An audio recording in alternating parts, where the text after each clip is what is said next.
A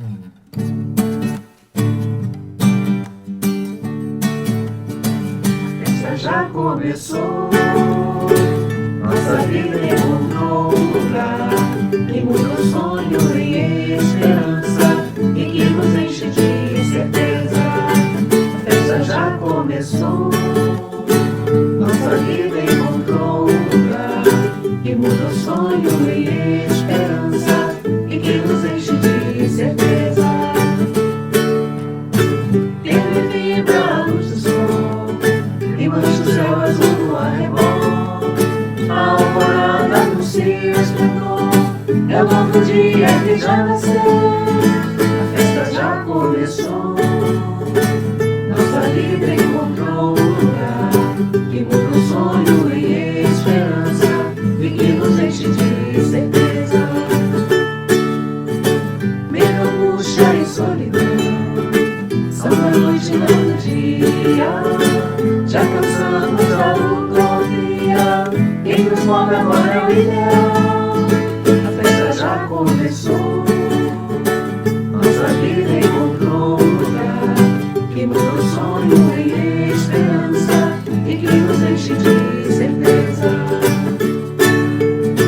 É da vida que nós gostamos, é pelo homem que temos paixão.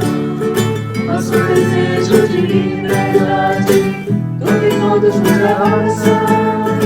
A festa já começou, nossa vida encontrou um lugar que muda o sonho em esperança e que nos enche de certeza. Mesmo com toda a contradição, dá pra festejar a vida, no dia a dia a novidade e mandou em nosso coração. A festa já começou, nossa vida encontrou um lugar que muda o sonho em esperança e que nos enche de certeza. A festa já começou, nossa vida encontrou um lugar que muda o sonho em esperança e que nos enche de certeza. A festa já começou.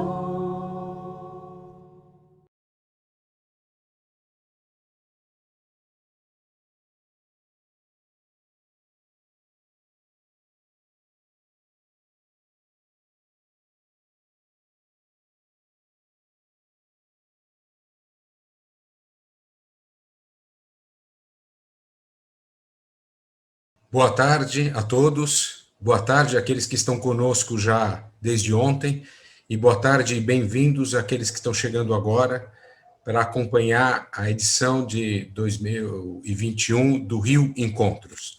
Hoje à tarde, agora, a gente está começando essa mesa redonda que tem como título Recomeçando em Meio à Crise, Experiências no Líbano e na Venezuela.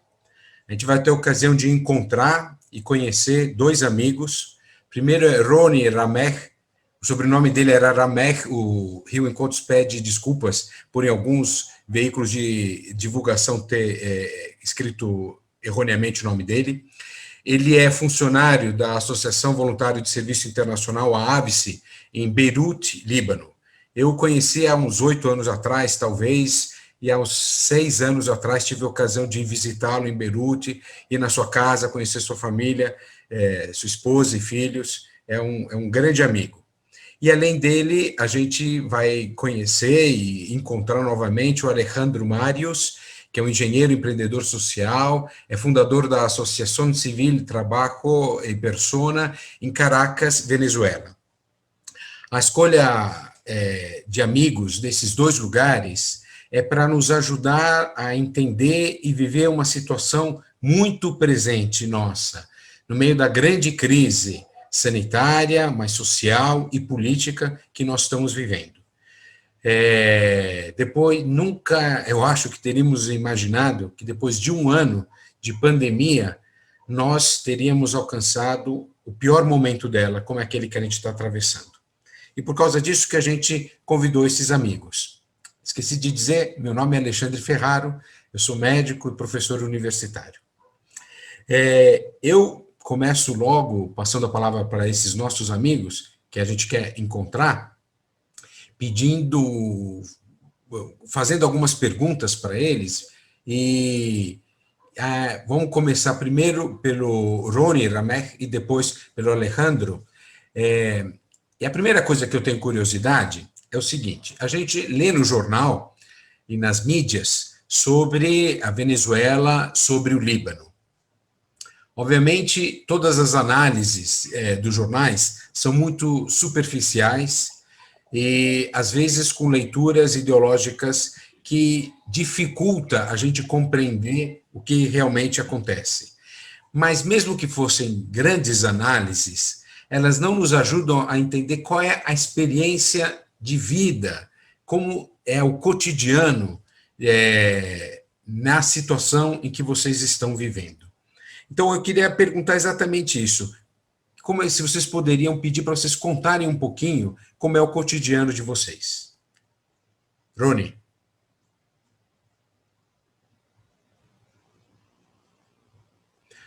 O Rony, por uma questão de melhor qualidade da conexão, vou pedir para, quando ele começar a falar, ele apagar o vídeo, daí fica menos pesado e mais fácil a transmissão. Va bene. Ok.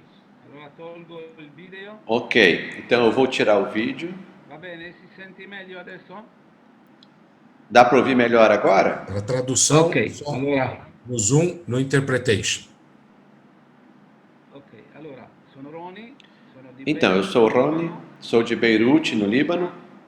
Para quem não sabe, o Líbano está ao norte da Terra Santa. Então, nós devemos dizer Terra Santa. Então, aqui no Líbano, nós estamos vivendo um período muito duro e insuportável.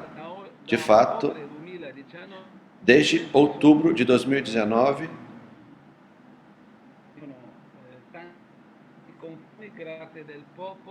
há muitos conflitos que continuam até hoje. Se você lê os jornais, você lê as notícias,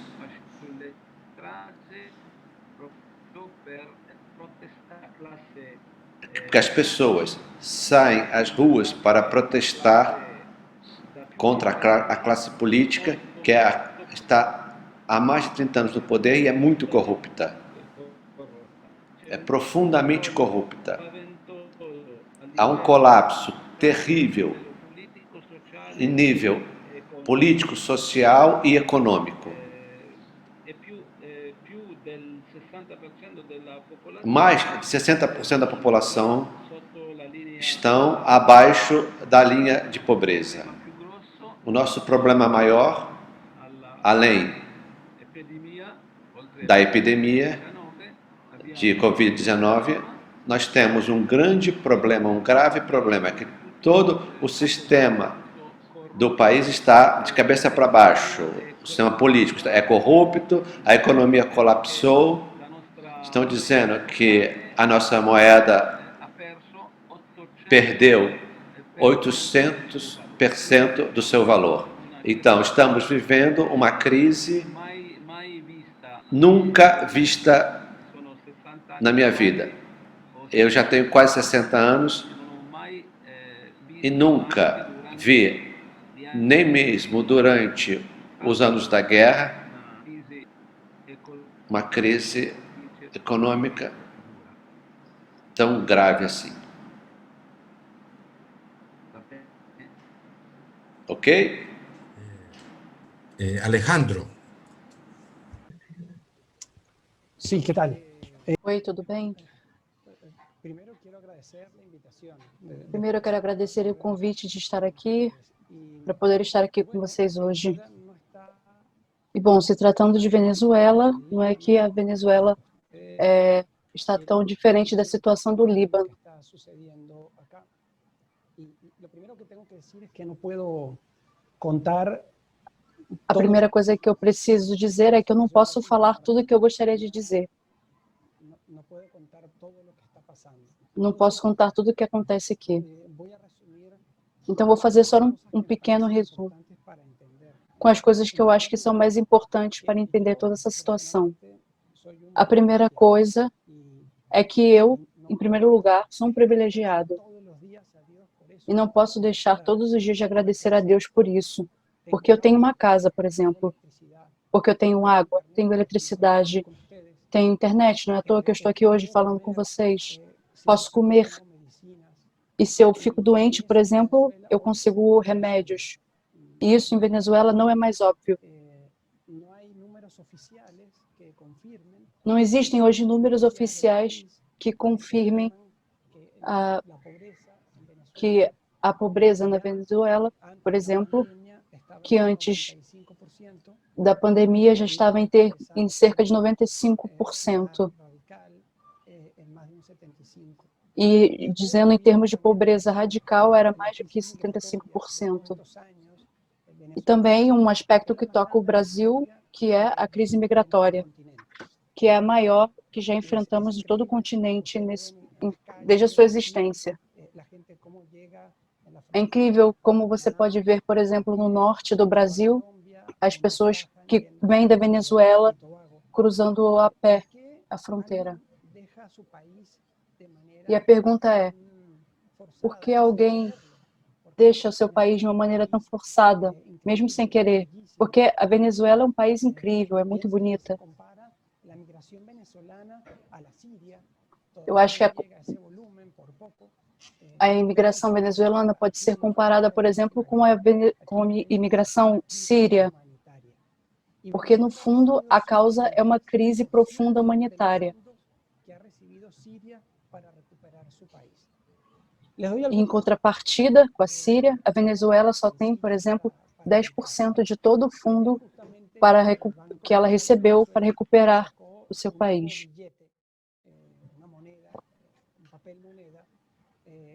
La mayor en la historia del país, de 1 millón, un billete de 1 millón. Y ese billete de 1 millón, hoy, calculado a la tasa del Banco Central de A Venezuela, Venezuela, como forma para conter a inflação, emitiu uma moeda que valia 1 milhão na sua moeda local.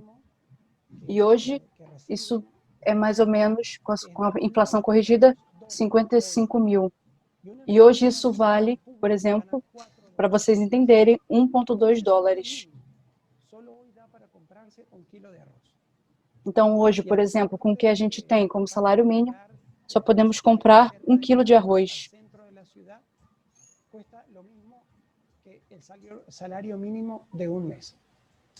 Então, um outro exemplo é que para se locomover até o centro da cidade de Caracas, você gasta mesmo o valor, 1,2 dólares, para chegar até aí, que é o salário mínimo. E faço aqui uma ressalva, porque tudo isso eu estou falando apenas da capital. Imaginem como é a situação nas regiões mais periféricas.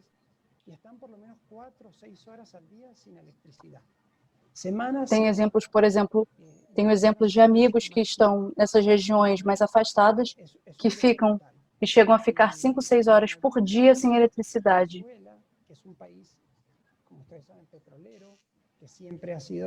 Um outro aspecto também é que a Venezuela, que é o país que tem as maiores reservas de petróleo da América, chega num ponto tão crítico que nós precisamos de subsídio do governo para poder abastecer os nossos carros. Porque o que não é subsidiado custa 57 cents americanos, mais ou menos. Então, com um panorama assim, nós conseguimos entender um pouco mais por que é que as pessoas emigram da Venezuela, procurando por oportunidades de trabalho, para poder subsidiar, para poder sustentar a família que ficou aqui na Venezuela. Isso é um pouco do contexto que nós estamos vivendo aqui. Outra coisa que eu pensava, ouvindo vocês agora, é que em situações difíceis, a gente experimenta muito forte a nossa impotência. E diante da nossa impotência é muito fácil desanimar. Então eu queria saber se seria possível contar alguma circunstância assim que vocês tenham vivido e passado, portanto, de impotência e de desânimo. E o que fez nessa circunstância, o que fez vocês retomar? Da onde vocês tiraram energia para isso? Rony.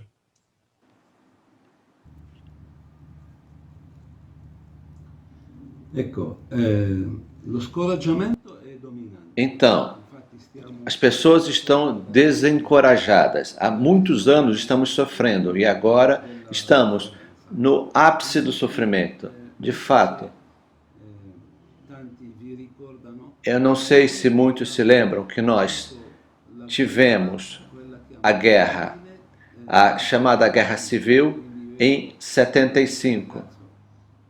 Eu era muito jovem e continuamos ter frequentemente e de vez em quando voltamos a ter algum tipo de guerra que destrói, que torna o país sempre mais difícil, mais insuportável. E a preocupação, a maior preocupação que eu tenho são com os meus filhos, que cresceram com a fé, com o apego à nossa terra, à nossa pátria. E essa é uma preocupação muito grande, porém, o que me ajuda mais é exatamente a fé no nosso Senhor, que nos ajuda, que nos leva, nos permite suportar a realidade em que vivemos. Além disso, tem também a companhia, a fraternidade e o movimento do qual eu faço parte há mais de 20 anos. Verdadeiramente, eu me dei conta que a presença dos amigos do movimento é muito importante porque cada vez que há problemas, dificuldades, eles ligam para mim, é como eles estão ao meu lado e estão presentes porque eles percebem, eles sabem que há dificuldades, que há problemas, então e nos dão uma grande ajuda. Okay. Alejandro. Sí. Quando você me faz essa pergunta, me vem na cabeça muitos exemplos para falar aqui. Como você disse no início, eu sou um empreendedor social, que quer dizer que eu tenho uma vocação no meu trabalho, que significa tentar fazer nascer oportunidades às pessoas para que elas aprendam o que é trabalhar. E dessa maneira eu me encontro com necessidades variadas todos os dias. Então, ao mesmo tempo, eu vivo essa impotência de uma maneira muito carnal. Porque se eu quisesse solucionar o problema de todo mundo, por exemplo, aqui a gente vê as pessoas procurando comida nas ruas. Eu tenho amigos, por exemplo, que não têm dinheiro para comprar comida ou remédios. Então, pela minha forma de ser, eu que sou engenheiro, que tenho a tendência de buscar soluções, de resolver projetos, de tentar resolver as coisas, me vejo diante dessa situação em qual eu não posso fazer nada. E, ao mesmo tempo, vejo alguns projetos que nós iniciamos e conseguimos levar a cabo. Inclusive com amigos fora da Venezuela, como trazer remédios de fora, ajudar amigos que perderam trabalhos. Então, analisando a minha forma de estar frente a essa realidade, eu não me encho de desânimo. O que me acontece é um grande cansaço físico e mental. Com tudo isso que me produz, a minha saúde chega a ser frágil. Porque muitas vezes eu me proponho a resolver as coisas e não consigo. Isso aqui, claro, sou um pouco como confissão, mas é claro que no fundo tem também um pouco da minha prepotência, de como tentar resolver os problemas. Eu sei que no fundo eu não posso, mas eu tenho esse ímpeto de a todos os momentos jogar a vida e a morte dentro do campo, dar tudo de mim. E conversando com alguns amigos, eles me levaram a entender que também essa grande impotência que eu tenho, que também essa questão da minha saúde, por exemplo, é um sinal para mim.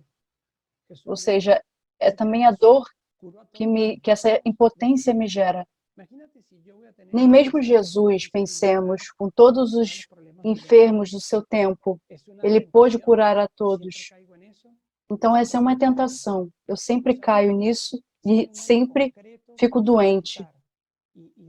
E quem me ajuda a voltar para o concreto são os meus amigos.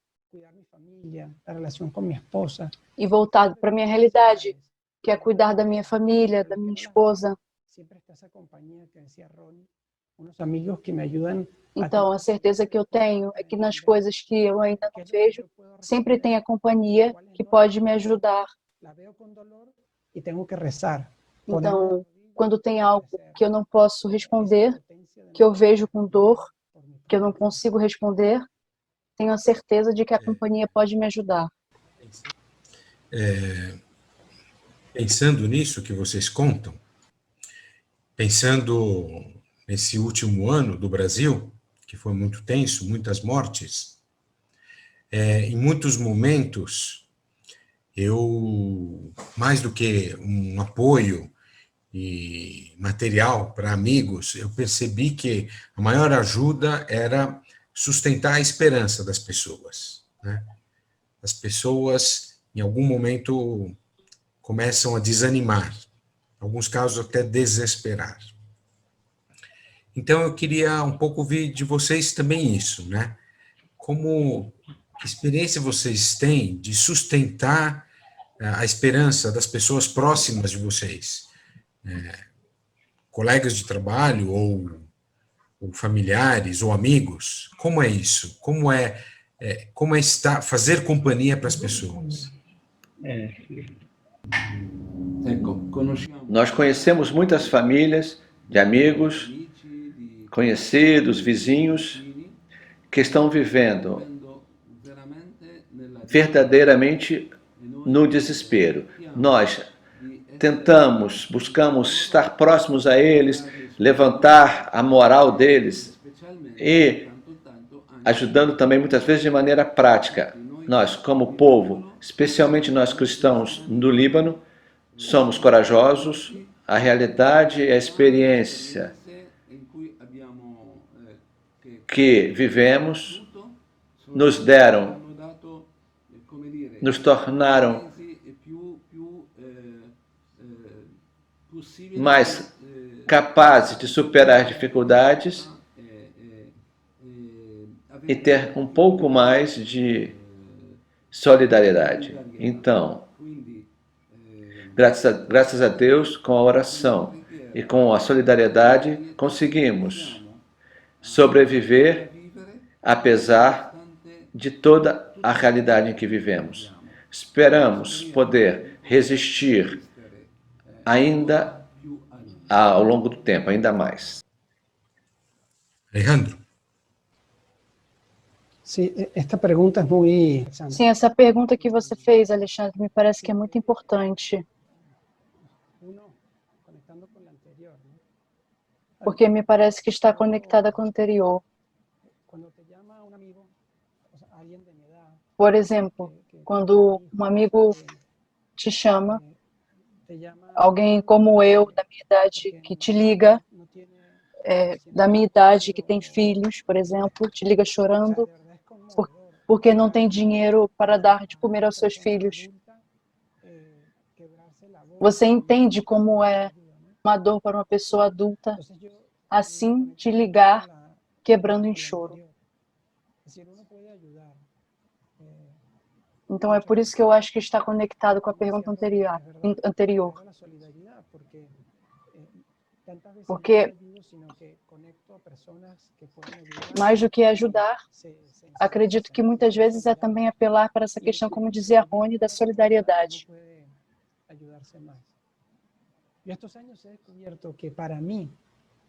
Nesses anos eu descobri que para mim funciona um método que me acompanha, que não tanto dizer ter uma solução, mas sim estar aí, pedir a alguém que te escute, pedir que alguém esteja aí com você e que te ajude.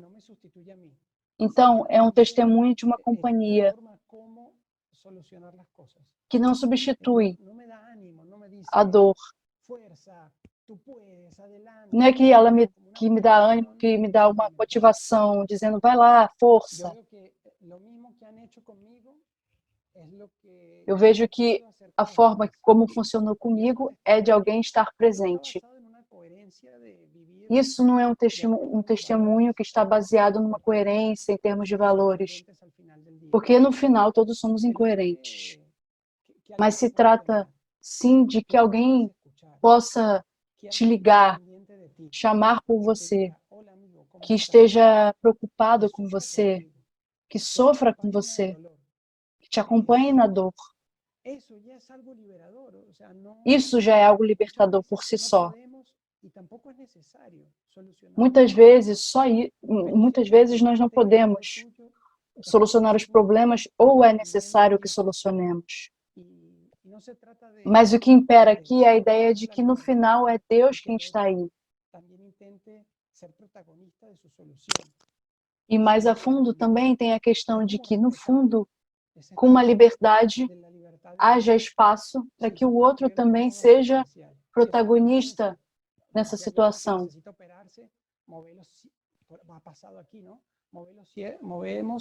Cielo e terra. Buscamos amigos. É claro que se tem algo que nós possamos fazer, nós vamos mover céus e terras. Vamos chamar ao médico, chamar a um amigo que possa ajudar. Por exemplo, teve um caso em que atendemos uma amiga doente e eu liguei para um médico de outra cidade e disse, por favor, atenda essa mulher, depois eu te pago. Não sei como eu vou te pagar, mas por favor, ajude ela. Então, a questão é como ajudar, sem cair no masoquismo. Mas o ponto é viver a crise com tudo o que está acontecendo. E eu não tenho nenhuma dúvida que não só nesse ano de pandemia, mas há muito tempo em que nós vivemos essa crise humanitária. Antes mesmo que houvesse essa crise imigratória para o Brasil. E eu tenho certeza que, à luz da amizade com esses amigos que me acompanham, que se preocupam comigo, é o que me salva. Então, é como se eu dissesse, é claro que eu não quero a crise, mas já que existe a crise, eu tenho certeza que tem gente que pode viver comigo, que pode oferecê-la de uma maneira diferente. Para mim, me parece mais adequado. Escutando você agora, eu fiquei pensando que eu queria uma ajuda de vocês. Como eu disse no início, a pandemia, quando começou um ano atrás, nós nos perguntávamos quantos meses isso vai durar. Será que em julho já vai ter terminado de modo tal que em agosto dá para voltar às escolas? Isso não aconteceu. Ela diminuiu muito, melhorou nos meses de setembro, outubro, novembro, mas depois, lentamente, ela foi crescendo e está avassaladora agora. e, infelizmente, os próximos meses prometem ser os piores. Então, nesse momento, o que a gente nota, que talvez esteja um pouco também na origem do maior número de casos, as pessoas que não aguentam um ano de distanciamento social, de vida fora do normal. É quase como chegou-se a uma saturação. E vocês contam situações, como, por exemplo, o Rony contando, as guerras começaram em 75, né? Toda a vida dele, quase. E você conta, Alejandro, que antes da migração já havia essa situação humanística. Então, a minha pergunta é: o que vocês têm a nos dizer para nos ajudar quando nós vislumbramos uma crise que não parece ter perspectiva de solução a curto prazo? Vamos começar talvez com o Alejandro agora.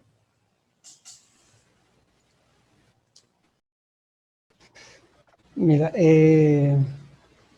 no en las mismas dimensiones que en Brasil, evidentemente. Veja, não é a mesma dimensão no Brasil. Aqui o sistema sanitário já tinha problemas muito antes da Covid.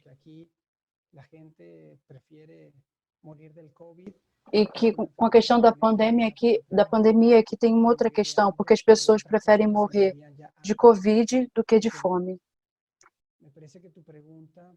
Então, me parece que a sua pergunta tem uma profundidade muito maior. E eu entendo assim, que o problema é o tempo. Como assim? Por exemplo, nós tínhamos planos, nós tínhamos projetos. A formação profissional depende muito do presencial. Então, nas aulas de cozinha, de mecânica, como é que você pode fazer isso de maneira virtual, no caso do meu trabalho? Como você pode fazer de maneira virtual se muita gente não tem eletricidade e nem internet? Então, o tempo virou quase como o nosso inimigo. Então, ele destruiu os nossos planos, podemos dizer assim. Eu queria contar um exemplo que talvez possa ajudar a ilustrar um pouco mais.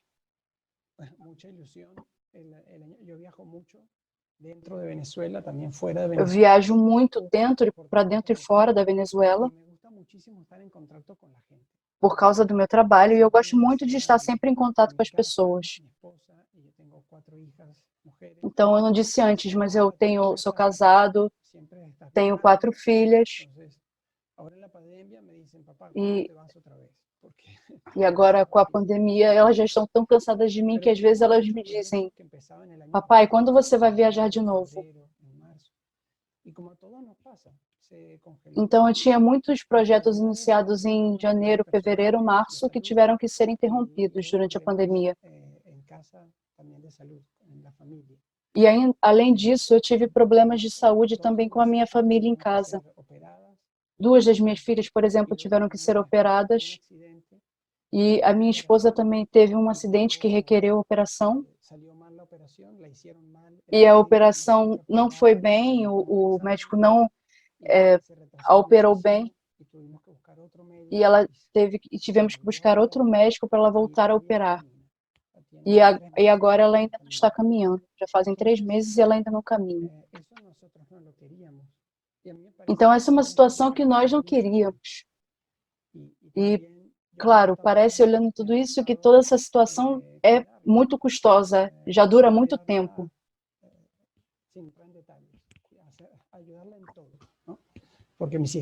E nessa situação com a minha esposa, por exemplo, com tudo isso eu tive que ajudá-la em tudo, sem especificar nada, mas de modo geral em tudo. Então, mas mesmo assim, esse tempo, o qual não tinha planejado, foi muito bonito, porque foi uma oportunidade de eu entender de novo o que é o amor.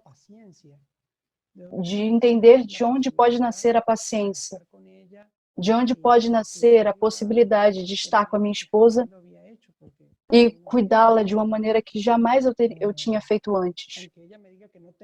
Paciencia, que no la atiendo, Ainda que ela me diga que eu não tenha paciência, que eu... Entonces el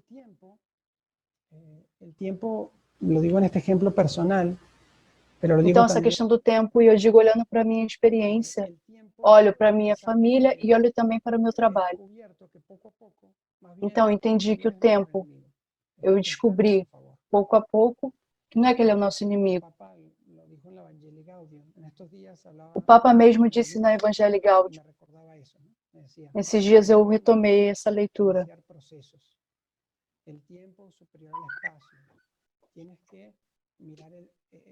Ele dizia, o tempo é superior ao espaço. Tem que amar o tempo. Tem que entender o que o tempo te faz descobrir. Então, nesse tempo de pandemia, cada um de nós, digamos assim, de todos os lados, desde a Europa, onde eu vi familiares enfermos, os quais eu não pude nem visitar e até faleceram, em que passa o tempo que parece que nunca vai terminar. Aqui na Venezuela, por exemplo, nós tivemos políticos que disseram, as coisas vão mudar nesse ano. E passou o ano e nada. E nós não aguentamos, nós nos cansamos. Mas, ao invés disso, nós fizemos uma experiência que o tempo está ao nosso favor.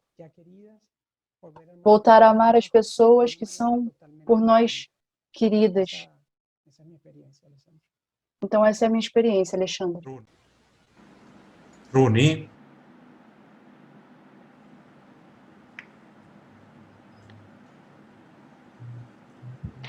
Scusa.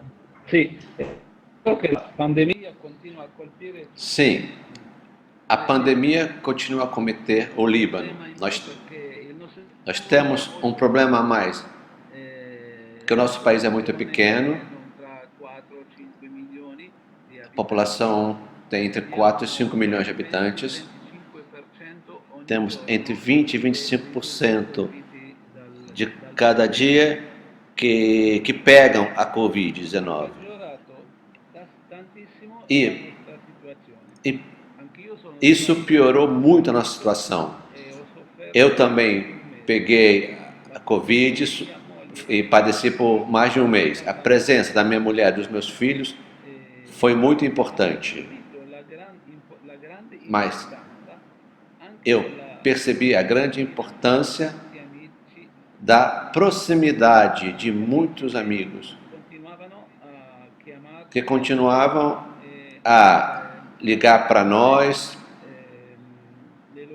para oferecer, para dizer que estavam rezando por nós. Isso foi muito útil. Isso nos deu um grande alívio. Então, para mim, nós temos que ser sempre corajosos, tentar ser corajosos, fortes, ter confiança no Senhor e tentar viver ao máximo a solidariedade e os relacionamentos com os outros amigos e próximos, mas também com as pessoas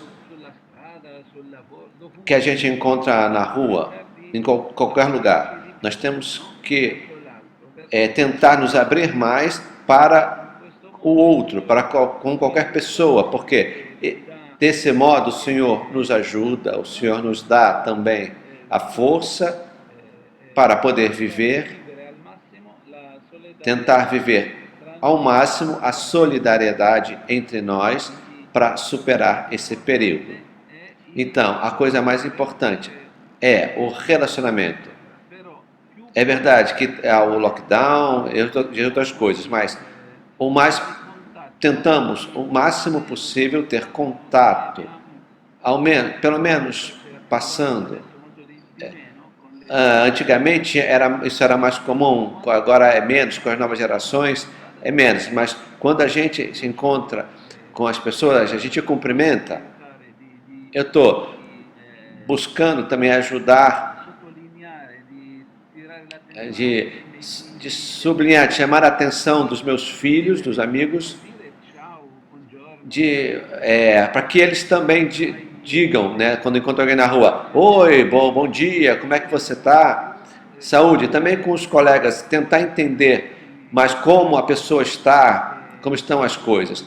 Esses relacionamentos que nos ajudam muito a superar também as nossas dificuldades e nos manter com a moral elevada. Vocês dois vivem em países em que muitos conterrâneos, muitos habitantes escolheram por deixar o país, migrar. E vocês escolheram permanecer, que certamente é uma escolha difícil, que deve se repropor continuamente para vocês. Então, a pergunta que eu queria fazer agora diz respeito a da onde nasce, nessas situações, a criatividade para desejar construir e não abandonar as coisas. Rony, você que falava. Você tem razão.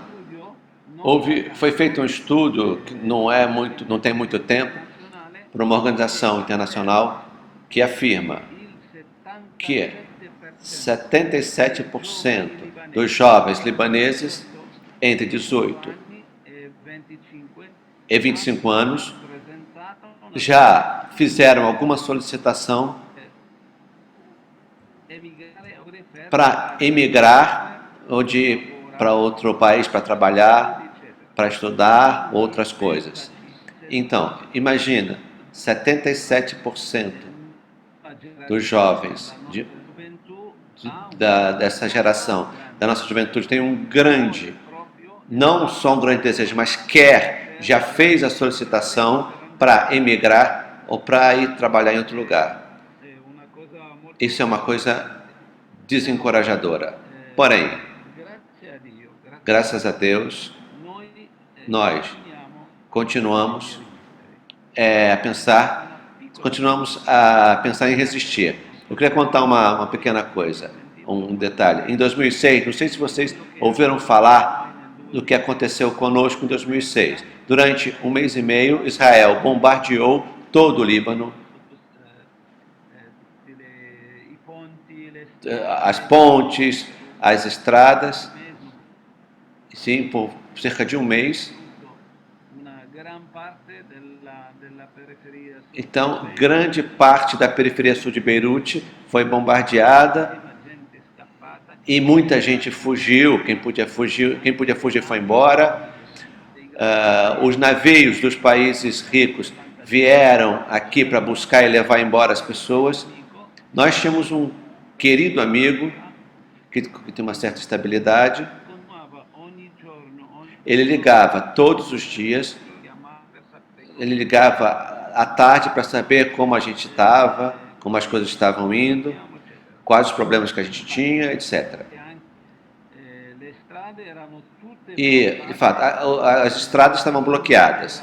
O mar também estava bloqueado pelos navios militares. Então, era uma situação muito difícil. Estávamos realmente desesperados.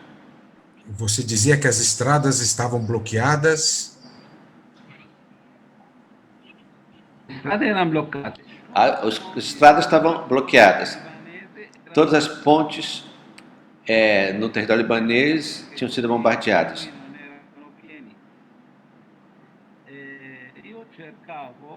Eu procurava, toda vez que eu voltava para casa do trabalho, um pouco mais tarde, eu procurava passar pelo mar, pela beira do mar, para tentar viver o máximo possível uma vida cotidiana normal. O meu filho mais novo, o Marcelo, ainda não tinha 5 anos. Eu tentei evitar ver televisão, telejornal, e evitar falar entre os adultos daquilo que estava acontecendo.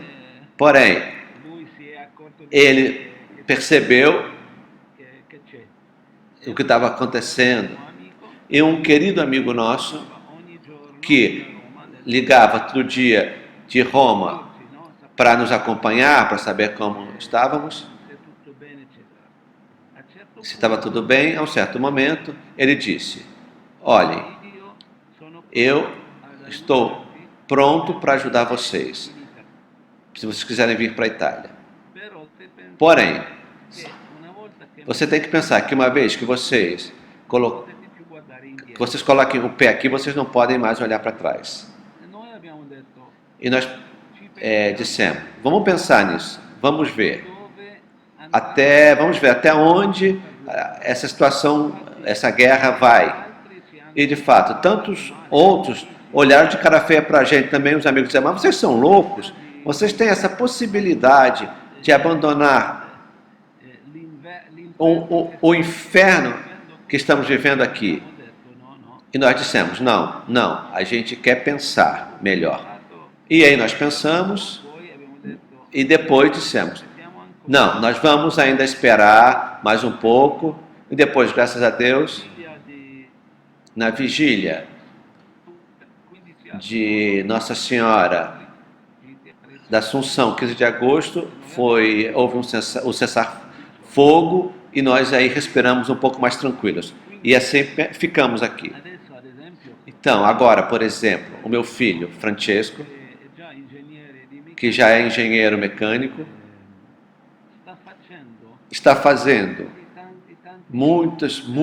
está estudando muito, está fazendo pesquisa, porque ele tem na cabeça, né, ele quer criar algo para poder trabalhar do Líbano, buscando ajudar e encontrar possibilidade de trabalho para outras pessoas, outros jovens, outros amigos.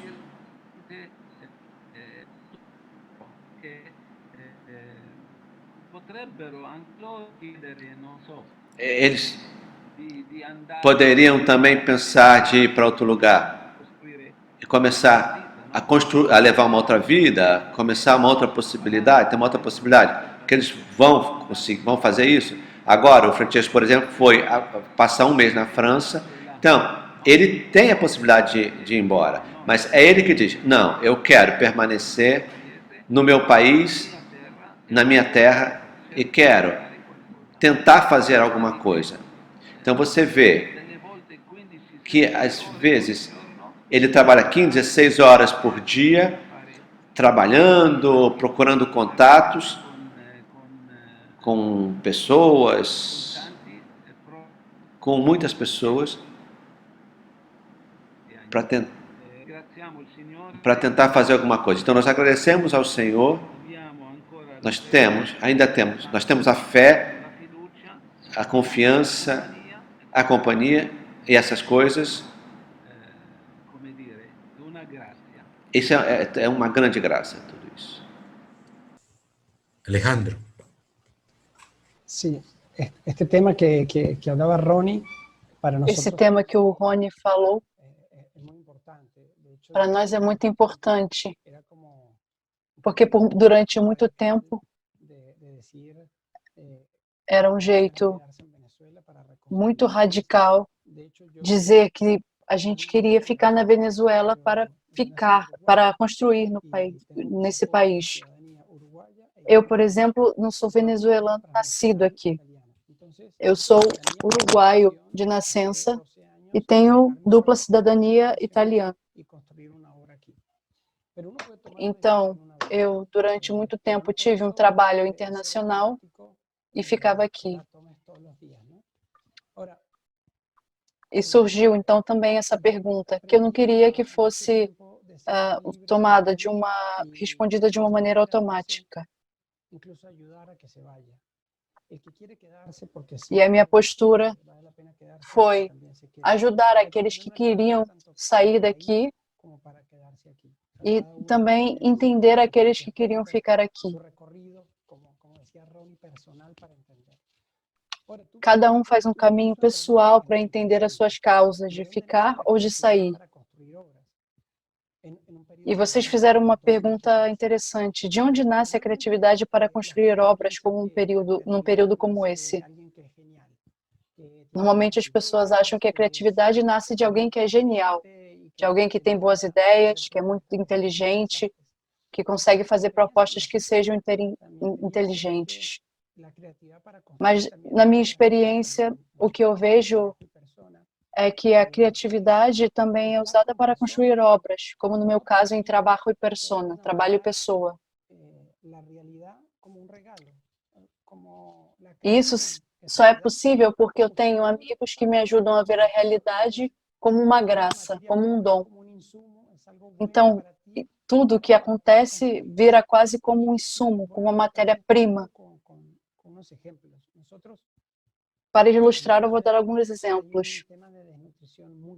Nós aqui na Venezuela temos uma questão muito forte com a desnutrição. E existem muitas iniciativas e sempre tem muitas pessoas querendo ajudar. Mas muitas pessoas,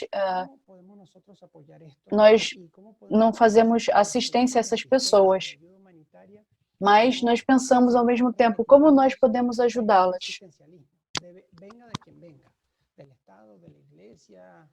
Porque também existe uma maneira de ajudar as pessoas que tem um sentido de assistencialismo, seja de quem seja, não importa a ideologia. Então, nós começamos um projeto com alguns chefes de empresa para que algumas pessoas que aprendam a cozinhar coisas que elas mesmas já tinham em casa, que possa ser nutritivas e ao mesmo tempo chamativas, gostosas. Então fizemos esse projeto por um ano. E depois de um ano, essas pessoas que participaram desse projeto ou continuavam nele pagando ou ensino para aprender a cozinhar, ou davam de comer às pessoas na sua própria casa. Então foi uma maneira de educar essas pessoas que sempre tinham como essa mão pedinte estendida. E um outro exemplo foi uma colaboração que nasceu da minha instituição com relação aos adultos, aos anciãos. Na Venezuela tem muitos adultos anciãos sozinhos. E nós pensamos, bom, nós não temos nada que possa ajudar a atender os idosos hoje. Mas na Venezuela tem um outro problema também. Não existe uma profissão regulamentada para cuidar dos idosos. Então, nós enxergamos que aí tinha uma oportunidade. Então, a gente viu que tinha a possibilidade de ver que aí tinha como um mercado de trabalho para ajudar a pessoas a cuidar dessas pessoas anciãs. Então, começamos com um grupo, com uma faculdade, um curso de cuidadores, para que essas pessoas possam ser empregadas também, os mais jovens, no cuidado a esses idosos.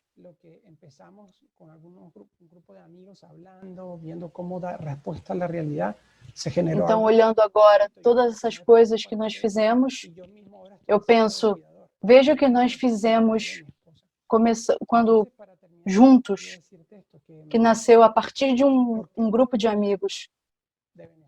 Então, para finalizar, eu gostaria de dizer isso. Por que eu vou embora da Venezuela se eu, que estou aqui sofrendo com muita dor, ao mesmo tempo estou crescendo? Eu tenho o desejo de viver a minha vida.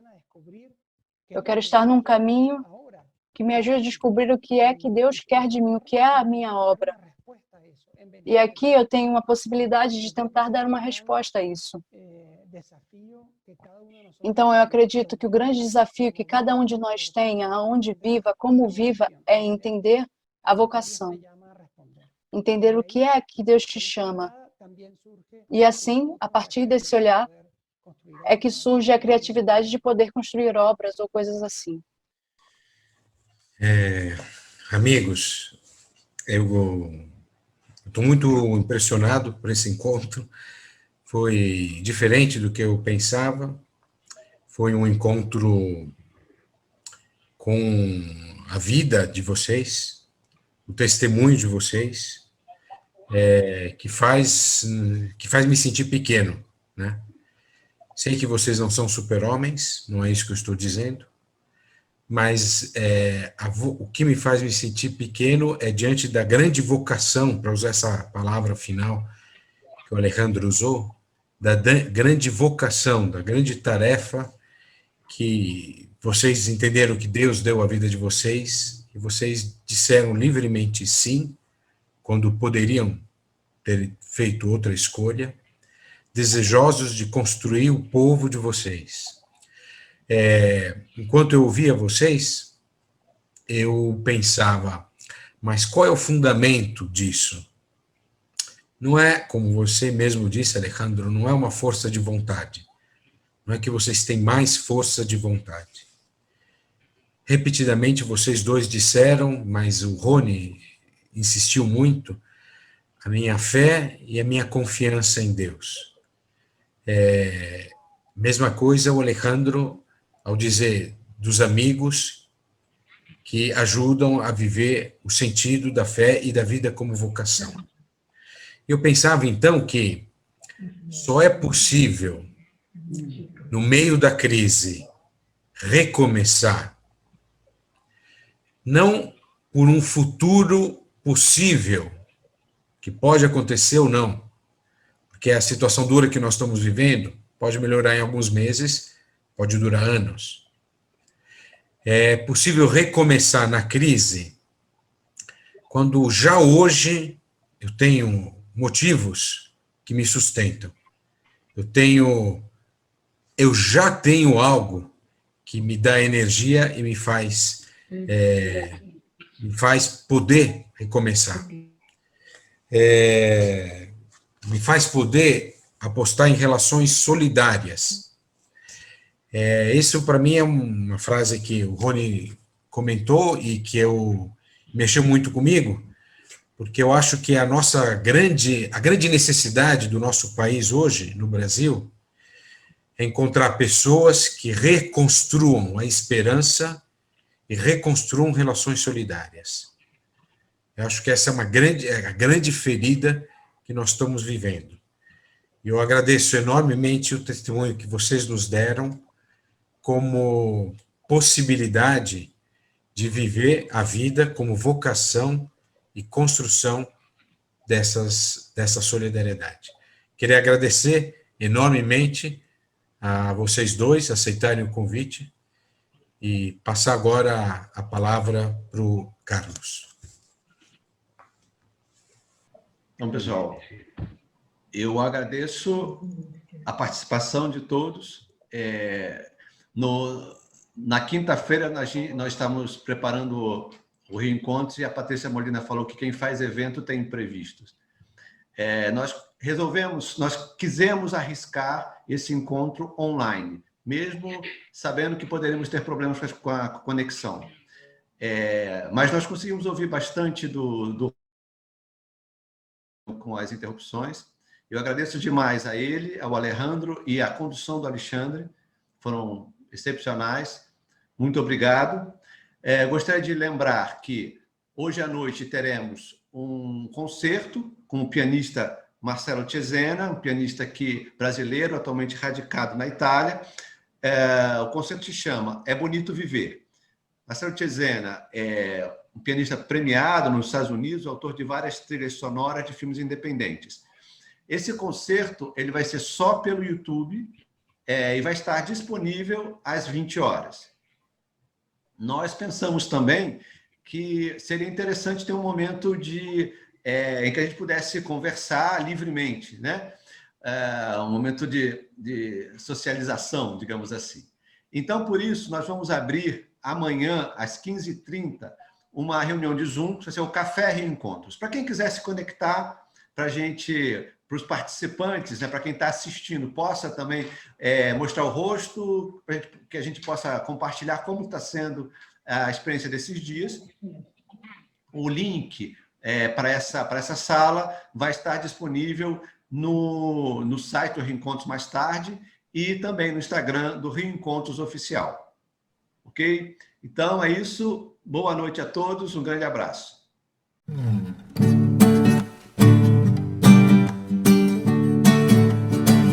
festa já começou, nossa vida encontrou um lugar que muda o sonho em esperança e que nos enche de certeza. A festa já começou, nossa vida encontrou um lugar que muda o sonho em esperança e que nos enche de certeza. Ele vibra a luz do sol e mancha o céu azul no arrebol.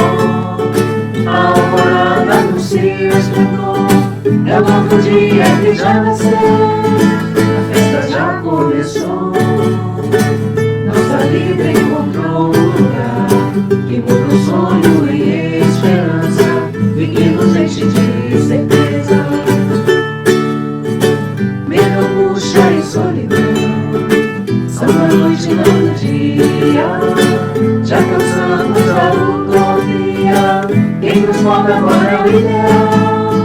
A festa já começou, nossa vida encontrou um lugar que muda o sonho em esperança e que nos enche de certeza.